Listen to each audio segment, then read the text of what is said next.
अस्सलाम वालेकुम नाज़रीन, मैं हूं शनावर अली और आप देख रहे हैं आसपास।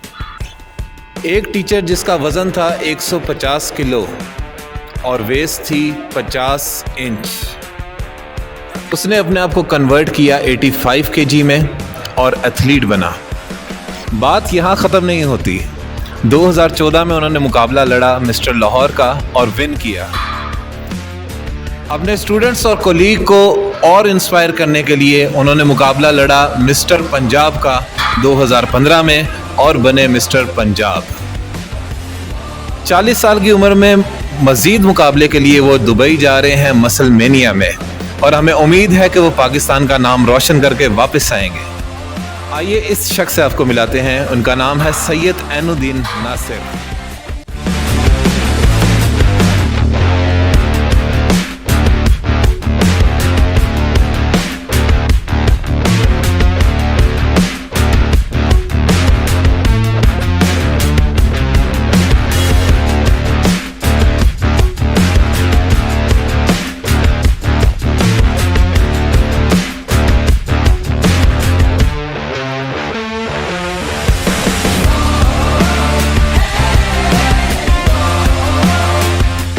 अस्सलाम वालेकुम जी। वालेकुम सलाम।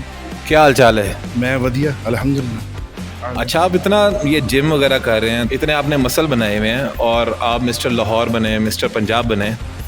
गवर्नमेंट ने तो बहुत पैसा दिया होगा आपको। गवर्नमेंट ने इतना पैसा दिया है कि उसके लिए मुझे बकायदा ना बड़ा कुआं खुदवाना पड़ा था, क्योंकि वो छुपाने लायक था, बता नहीं सकते थे ना कितना दिया है। गवर्नमेंट की तरफ से 0% सपोर्ट। अगर आप ज़ीरो, यानी कि मैं अब तक 7-8 सालों से इस फील्ड में हूँ और तमाम स्ट्रगल करके मैंने लाहौर और पंजाब का, जैसे पंजाब में तो मैं ओवरऑल विनर भी हुआ था, लेकिन कहीं से कोई आवाज़ नहीं आई कि पुत्र असी हैगे हैं। पैसे देना तो और बहुत, एक बंदा कहता है चलिए चेक ही दिखा दूँ, वो भी नहीं है। चेक भी नहीं दिखाया? कुछ भी नहीं दिखाया कुछ भी नहीं दिखाया। कोई सपोर्ट किसी किस्म की आप कह लें गवर्नमेंट की तरफ से, ये तो भूल ही जाए ना। ख़ासतौर पे बॉडी बिल्डिंग को ना पाकिस्तान के अंदर ऐसे समझा जाता है कि जैसे पता नहीं ये बिल्कुल ही कोई बेकार किस्म की चीज़ है। गवर्नमेंट इसको समझती कुछ नहीं है। गवर्नमेंट लेवल पे बॉडी बिल्डिंग का कहीं पर जिक्र शायद आप सुने, कहीं भी जो भी लगे हुए हैं ना बेचारे, वो सारे अपनी खुद ही लगे हुए हैं, खुद ही सब कुछ खुद ही कर रहे हैं। अगर गवर्नमेंट सपोर्ट नहीं कर रही तो ये आपका रोज़गार कैसे चलता है इससे? और जो लड़के जिस तरह के मिस्टर पंजाब या मुकाबले लड़ते हैं, वो क्यों लड़ते हैं? मतलब कि जब फ्यूचर ही नहीं है इसका। हर चीज़ ना खाली फ्यूचर पे नहीं होती है, कई चीज़ें शौक पे होती हैं। अब बागबानी को तो गवर्नमेंट सपोर्ट नहीं करती, लेकिन हमारे यहाँ कितने गार्डन हैं। मेरे घर में पौधे भी बेतहाशा लगे हुए हैं और मैं सारी दोपहर को भी वो काम कर रहा होता हूँ। लेकिन क्या है, ये है चीज़ें शौक की। गवर्नमेंट सपोर्ट से होता क्या है? होता ये है कि हम लोग फिर खिल कर सामने आते हैं। वरना क्या होता है कि हमारे पास जितनी जमा पूंजी होती है ना, हम लगाते हैं और जो महीने का हम कमाते हैं वो लगाते हैं, और लगाने के बाद फिर क्या होता है कि दोबारा हम पीछे आ जाते हैं, क्योंकि बॉडी बना तो ली है। अब उसको मेंटेन करना एक बहुत मुश्किल काम है। मेंटेन करने से मुराद मैं आपको एक चीज़ बताता हूँ। मुझे आप पैसा ना दें, मुझे आप state of the art gym दे दें जो फ्री हो, जो मेरे जैसों के लिए हो। लो जी, मुझे तो state of the art gym का मुंह देखना नसीब नहीं होता। कहने को इन्होंने स्पोर्ट्स कॉम्प्लेक्स बनाए हुए हैं वगैरह वगैरह, लेकिन कहीं पर भी आप चले जाएं आपको कोई प्रॉपर जिम नहीं मिलेगा। अगर बनाया भी होगा ना तो 2 या 3 डंबल पड़े होंगे, जिसको देख के आप वापस आ जाएंगे, यार इससे तो बेहतर मैं मोहल्ले में कर लूँगी। मुझे ये बताइए कि एक जिस तरह किसी ने मुकाबला लड़ना हो, किसी बंदे ने, उसकी तैयारी कितनी देर में होती है और उसके लिए पैसा कितना चाहिए होता है? मैं अगर अपने हिसाब से बताऊं, मोटे लोग, मैं तो पहले बहुत ज़्यादा मोटा था ना, पतले लोगों का और मोटे लोगों का, जिसका भी हमें 6 महीने अगर हम कहते हैं तैयारी करनी है कि उस 6 महीने में ना डाइट ख़राब हो, अगर हम सप्लीमेंटेशन या और कोई और साइकिल कर रहे हैं तो वो भी साइकिल ना ख़राब हो, प्रॉपर वे में एक्सरसाइज भी प्रॉपर चले, सब कुछ हो, तो वो 6 महीने लगते हैं कम से कम पूरी लग के। अच्छा, तो पैसा मतलब कितना चाहिए होता है? 6 महीने का टोटल बजट कितना आता है? ये देखिए, कम से कम ना, अगर मैं कहूँ, अगर विन करने की बात करें, एक होता है कि वो बैक स्टेज डांसर होते हैं ना, वो पीछे खड़े होते हैं, उनको तो कोई जानता भी नहीं ना।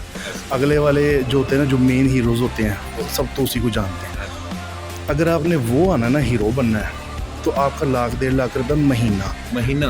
बिल्कुल, ये महीना 1 लाख रुपये महीना तो गया ही नहीं ना। मतलब गरीब बंदा तो नहीं बन सकता फिर बॉडी बिल्डर? नामुमकिन है।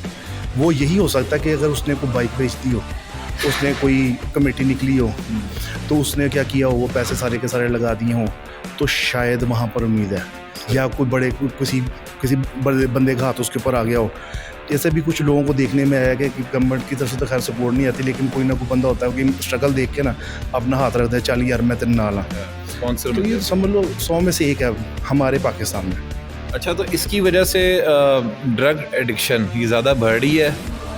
ड्रग आप कब लेते हैं? सबसे पहली बात, जब बंदा मायूस होता है।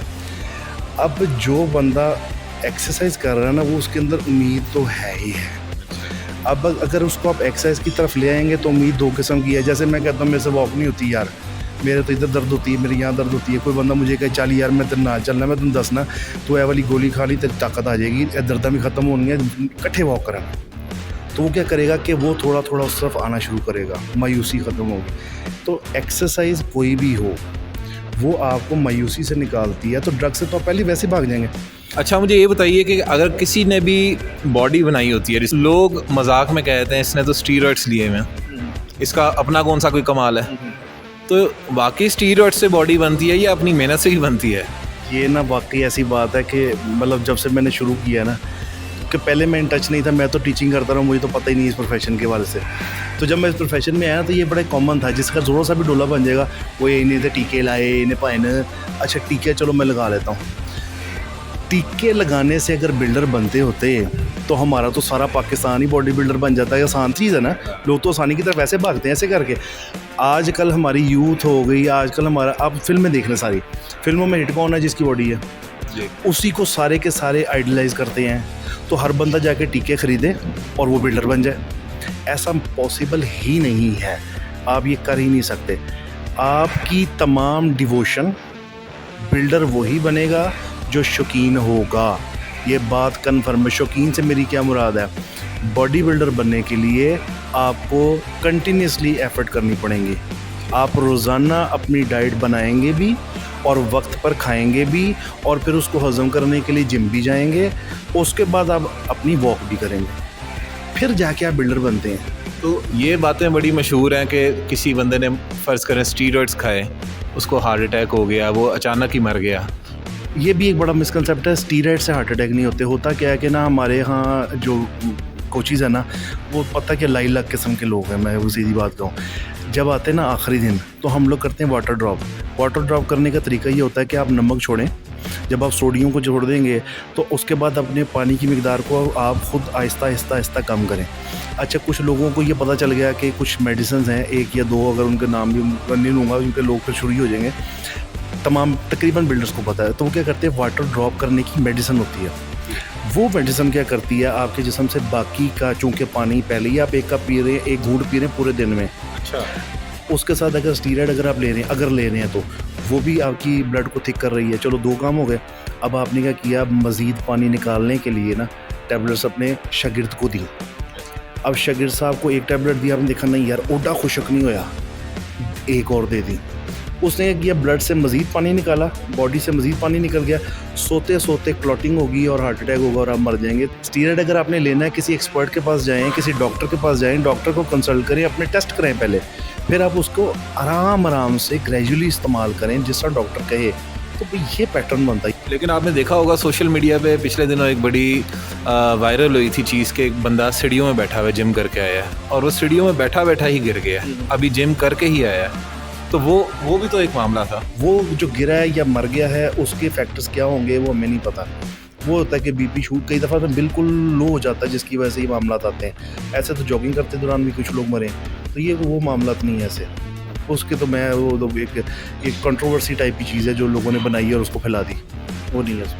अच्छा, एक और बड़ा मज़े का सवाल है कि ये जो चेस्ट हिलाते हैं लोग, ये जो जिस भी बॉडी बिल्डर को देखा वो चेस्ट हिलाना शुरू कर देता है, ये क्या आपके सलाम का तरीका है? ये एक कंसेप्ट बना हुआ है, दूसरों को छेड़ने का भी तरीका है। अच्छा। बाकी हमारा आपस में ना गुजरते गुजर नाम तो पता नहीं होता एक दूसरे का, लेकिन ये पता ये बिल्डर है, ये बिल्डर, तो दोनों बिल्डर आपस में फिर सलाम कर लेते हैं ऐसे करके, और कुछ नहीं होता। यानी हम अब ये ना एक कॉमन चीज़ है। आप कोई भी बॉडी का मसला अगर आप उसको प्रॉपर गेम करते हैं ना, तो वो आप सेपरेटली उसके ऊपर कंट्रोल कर लेते हैं। आम बंदे को कौन चेस्ट ला के दिखाया तो वो ऐसे ऐसे ला के दिखा देगा आपको, लेकिन वो ऐसे नहीं हिला सकता। नहीं तो आप बीट के साथ गाना लगाऊं, बीट के साथ कर सकते के साथ मैं कहता हूँ कमाल हो, मैं तो उमन गेम के दौरान ये काम कर रहा होता हूँ। अच्छा। मेरा ना बड़ा एक शौक है, चूँकि जिम में दूसरे बच्चे भी आए होते हैं जिनकी नहीं भी होती बॉडी, तो बीट के साथ ना ऐसे ऐसे ऐसे करके ऐसे ऐसे करके फिर हम वो भी करते रहते हैं। तो वो बॉडी बिल्डर्स के अंदर उस तरह से कह लें कि एक दूसरे को ना छेड़ने का गुजरते कि पैन में भी जिम जाना हुआ, तो वो फिर हाथ उठाने की बजाय कैसे कहते हैं पैन में भी जिम जाना हुआ, तो वो चक्कर होता है। अच्छा, आपके बारे में बड़ा मशहूर है कि आप लोगों से पूछते हैं जो आपके पास स्टूडेंट्स आते हैं कि आपने कितना वेट कम करना है और कितने दिन में करना है। ये मतलब टेक्निक सिर्फ मैंने आपके पास ही सुनी है, ये कैसे आई है आपके पास? मेरे जितने भी कोलीग्स थे ना, उनको भी इस बात पे बड़ा एतराज़ होता था कि आप शाह जी टारगेट क्यों देते हैं, टारगेट ना दें, क्यों ना दें, आपने हर दूसरे दिन उसकी नाकामी को उस पर डालना है। यार तेरा मसल बड़ा नहीं, या तेरी वजह तो नहीं होया, लेकिन असी कर लांगे, कब तक नहीं बता सकेंगे आपको।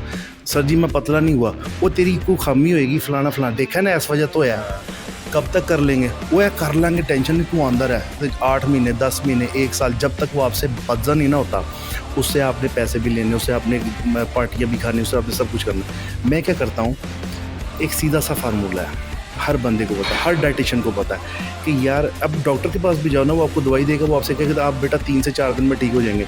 अगर आप ठीक नहीं हुए तो डॉक्टर दोबारा एग्जामिन करेगा कि यार हो सकता है कोई और बीमारी हो। वो चीज़ ये क्यों नहीं करते, मुझे इस पर एतराज़ रहा है अपने हवाले से, क्योंकि मैं तैयार नहीं हो पाया था 3-4 साल तक। अच्छा। मैंने देखा कि यार अगर मैं डाइट को और उस बंदे की एक्टिविटीज़ को चेंज कर लूँ तो मैं इतने दिनों में ये बेनिफिट ले सकता हूँ। अगर मुझे वो बेनिफिट नहीं मिलते तो फिर हम उसकी रीज़न तलाश करें ताकि उसके पैसे भी बचें, उसका नुकसान भी ना हो और वो जो चाह रहा है वो भी हो जाए। इस वजह से मेरे जितने भी क्लाइंट हैं, मैं फ़ौरन कहता हूँ मैं इतने दिन दूँ, इतने दिन में ये चीज़, इतने दिन में ये चीज़, इतने दिन में ये चीज़, ऊपर नीचे तो हो ही जाता है ज़रा, मैंने कौन सा काट के उसको पतला करना है या मैंने उसके ऊपर चिपका देना है। लेकिन 15 दिन या 20 दिन में आप वेट कैसे रिड्यूस कर देते हैं, हालांकि आप खाना भी नहीं छुड़वाते, तो बल्कि मैंने ये भी सुना है कि आप बल्कि शामी देते हैं कि खाओ। आपने जो इसमें मज़े की बात है, शामी बनाने के तरीके भी मैं साथ बता रहा होता हूँ। उसके अंदर क्या होता है कि आप अमूमन जब बॉडी आप पतले होने जाएंगे ना, तो लोग आपको गंदी गंदी डाइटें देंगे जो आपसे की नहीं जाएगी। मेरा ये मानना है कि मैंने ज़िंदा भी रहना है, मैं पेटू भी हूँ, मैं चटोरा भी हूँ, तो मेरा चटोरापन भी ना जाए। लेकिन मैं डाइट जब बनाता हूँ ना, तो मैं शामी वगैरह के उसके इंग्रेडिएंट्स खुद लिखता हूँ। वो सारे इंग्रेडिएंट्स वो होते हैं जो कि मेटाबॉलिज्म को फास्ट करने वाले होते हैं। अच्छा। ये चालाकी होती है, उसके अंदर चीज़ें ऐसी डाली जाती है जो बादीपन के जिस्म को आपके कम करेंगी। तो वो तमाम चीज़ें मज़े के साथ ऐड करवा कर इधर साथ आप कार्डियो को ऐड कर लें। इससे क्या होता है, उसको नहीं पता चलता कि क्या हुआ है, क्योंकि अगर मैं बताऊंगा तो वो बिला वजह की बात होगी जो उसकी समझ में नहीं आएगी। उससे बेहतर ये है कि उसको मिथ रख के उसकी डाइट को ऐसे में तब्दील करूँ, तो ऐसे करके उसका जो बॉडी में सूजन होती है, एक तो वादीपन है आपका, वो सारा का सारा आपका रिड्यूस हो जाता है। तो वो लोग समझते हैं कि पता नहीं मैं कुछ जादू करता हूँ, और कई लोग लिटरली वाकई समझते हैं कि 2 महीने में यार 10 किलो 15 किलो एम ही गिर जाता है। असल में वो वज़न था जो कि बिला वजह का चढ़ा हुआ था गंद बला खाने से। मैं चुप करके वो उसकी ट्यूनिंग करता हूँ और वो ख़त्म हो जाता है। ये आसान काम है, लेकिन लोग अच्छी ईटिंग हैबिट्स पर नहीं आएंगे। जो मर्जी कर लो, असी खदा खानियां ही खानियां, असी पावे खाने ही खाने, असी गाना ऐसी ਇਹੋ जी कोई ना कोई चीज़ खानी रहनी है जिससे ना सानू नुकसान होवे। चक्कर चलता रहना। अच्छा, आप दुबई जा रहे हैं मसल मेनिया के लिए। मसल मेनिया है क्या? ये एक आप कह लें कंपटीशन, जैसे हर चीज़ का एक ब्रांड होता है जी। ऐसे ना कंपटीशंस जो करवाने वाले हैं, ऑर्गेनाइजर्स हैं, ये उनमें एक बड़ा एक प्रोमिनेंट ब्रांड है मसल मेनिया। तो वहाँ पर ना इसका बड़ा ज़बरदस्त एक शो मुनक्कद होता है। तो अब काफ़ी अरसे के बाद मेरा प्लान बना कि यार पाकिस्तान में चूँकि मायूसी के तो हालात बड़े बढ़ गए हुए हैं, तो मैंने सोचा कि मैं वहाँ पर जाऊँ और उधर जाके मसल मेनिया में कम्पीट करूँ। तैयारी भी मैं वहाँ करूँ ताकि मुझे कम से कम जिम वो मिल जाएँ कि यार मैं कम पैसों में अच्छे तरीके से तमाम चीज़ों को यूटिलाइज़ कर सकूँ। इस दफ़ा फ़र्स्ट टाइम ऐसा हुआ कि टारगेट लेकर मैं वहाँ जा रहा हूँ कि मैं वहाँ टारगेट को अचीव करूँ और उधर के कंपटीशन के अंदर मैं हिस्सा लूँ। चले, हमारी दुआ है कि अल्लाह ताला पाकिस्तान का नाम रोशन करने की आपको तौफीक दे। अच्छा, मुझे ये बताएं, 150 किलो आपका वज़न और जब आपने मुकाबला लड़ा तो 85 kg, ये 75 किलो बंदा किधर गया है? 75 किलो का पहले पूछे बंदा आया कहाँ से था। मैं हैरान होता हूँ आज तक। पहले ना मैं जब मैट्रिक के आसपास था तो मैं इतना मोटा नहीं था। जेनेटिकली हमारी फैमिली में मोटापा है। मैं ना स्पेशली जब हलीम लेता था ना तो मैं उसे कहता तरी पा दे। वो तरी जड़ी सी ना वो तरी अंदर तर गई। अच्छा। हर चीज़ के अंदर तरी पुआ के मैं खांदा रहा तो मुझे नहीं पता कि मैंने वो क्या किया अपने साथ। मेरा वेट पहुंच गया था 150 kg, 50 मेरी वेस्ट होगी। तो 150 kg वेट रिड्यूस करना तो वो एक मुश्किल काम था। मैंने स्ट्रगल शुरू की थी। अगर मैं स्ट्रगल की बात बताऊँ कि पहले मैंने स्ट्रगल शुरू की वैसे ही एक वो उसे क्या कह सकते हैं आप, एक कोच साहब के पास गया। वो पहुँचे हुए कोच साहब थे। वो नहीं कहते तू बड़ा पहुँचे है भाई, तू बड़ा पहुँचे है, वो वाले कोच साहब थे। 1.5 साल मैंने वहाँ पे स्ट्रगल की। लेकिन क्या थी कि डाइट का ना पता होना मेरे लिए नुकसान का बाइस बना कि मैं 1.5 साल में 1 इंच भी कम ना कर पाया, ना मेरे मसल्स बने, हालांकि बेतहाशा एक्सरसाइज की। अच्छा, फिर मैं एक जगह गया, वो जो आपके स्टीरॉयड वाला क्वेश्चन है मैं उसके ऊपर भी बताऊँ।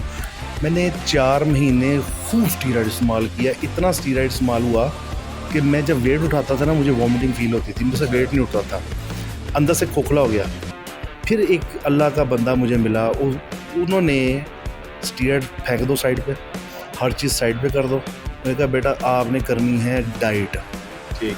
डाइट में क्या किया, मसाले आपने फेंक देने घर से बाहर, नमक आपने इस्तेमाल करना है कि जितना इंतहाई ज़रूरी होगा वरना नहीं। सादी ग़िज़ाएँ खाई और 8 महीने में 150 से 85 kg पर मैंने पहला कंपटीशन खेला था और उसमें मैं सिल्वर मेडल भी हो गया।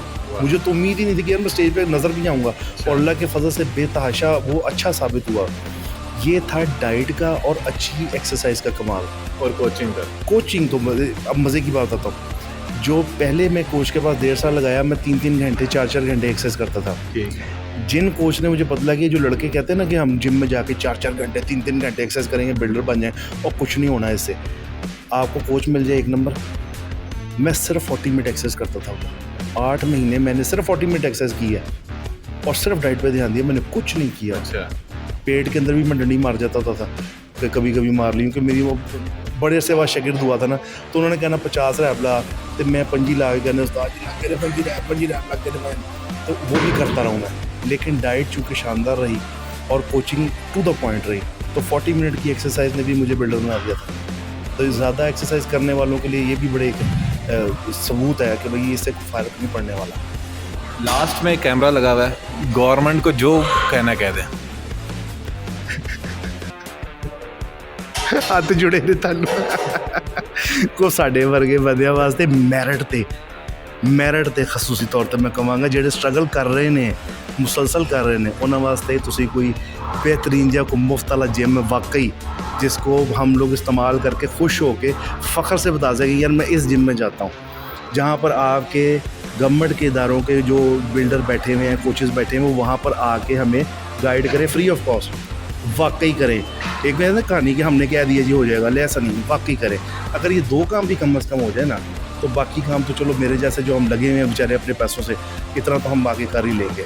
ये 2 काम एटलीस्ट हम बिल्डर्स के लिए आप कर दें, ये मैं सीरियसली कहना चाहूँगा गवर्नमेंट से। चलें, दुआ है अल्लाह ताला जो आपने बोला है उस तरह बिल्कुल हो जाए गवर्नमेंट को। एक चीज़ और कहूँगा जो मैं बहुत ज़्यादा फील कर रहा हूँ।